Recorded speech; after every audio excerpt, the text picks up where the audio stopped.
यह कहानी है दो बच्चों की जो एक गांव में रहते थे। बड़ा बच्चा 10 साल का था और छोटा 7 साल का।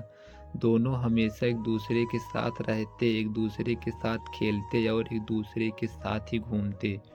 एक दिन दोनों खेलते खेलते गांव से थोड़ा दूर निकल आए। अचानक खेलते खेलते 10 साल के बच्चे का पैर फिसल गया और वह कुएं में गिर गया और जोर जोर से चिल्लाने लगा। अपने दोस्त की आवाज़ सुनकर जब छोटे बच्चे को इस बात का पता चला तो वह बहुत घबराया।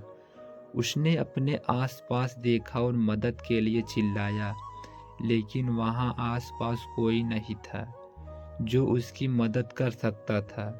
अचानक उसकी नज़र पास ही पड़ी एक बाल्टी पर पड़ी, जिस पर एक रस्सी बंधी थी।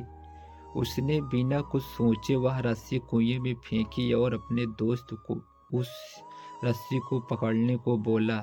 अगले ही पल वह 7 साल का बच्चा उस 10 साल के बच्चे को पागलों की तरह कुएं से बाहर निकालने के लिए खींच रहा था। उस छोटे से बच्चे ने अपने दोस्त को कुएं से बाहर निकालने के लिए अपनी पूरी जान लगा दी। आखिरकार वह बच्चा अपने दोस्त को बचाने में कामयाब हुआ और उसने अपने दोस्त को कुएं से बाहर निकाल लिया। लेकिन उन्हें असली डर तो इस बात का था कि जब वो गांव जाएंगे तो उन्हें बहुत मार पड़ने वाली है। खैर, दोनों डरते डरते गांव पहुंचे और उन्होंने गांव वालों को खेलते खेलते कुएं में गिरने और रस्सी के सहारे छोटे बच्चे द्वारा बड़े बच्चे को बाहर निकालने वाली पूरी बात बता दी। लेकिन गांव वालों ने उसकी बात पर विश्वास नहीं किया और हंसने लगे कि आखिर एक 7 साल का बच्चा 10 साल के बच्चे को रस्सी के सहारे कुएं से बाहर कैसे निकाल सकता है।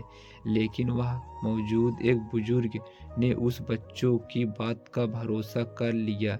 उन्हें सब करीम चाचा कहते थे। करीम चाचा गांव के सबसे समझदार बुजुर्ग में से एक थे। गांव वालों को जब करीम चाचा के बच्चों की बात पर विश्वास करने की बात पता चली तो सब इकट्ठे होकर करीम चाचा के पास पहुंचे और बोले, चाचा, हमें तो बच्चों की बात पर यकीन नहीं हो रहा है। आप ही बता दो कि ऐसा कैसे हो सकता है। गांव वालों की बात सुनकर करीम चाचा बोले, बच्चे बता दो रहे हैं उन्होंने यह कैसे किया। बच्चे ने कुएं में रस्सी फेंकी और दूसरे बच्चे को ऊपर खींच लिया। गांव वालों को कुछ समझ नहीं आ रहा था।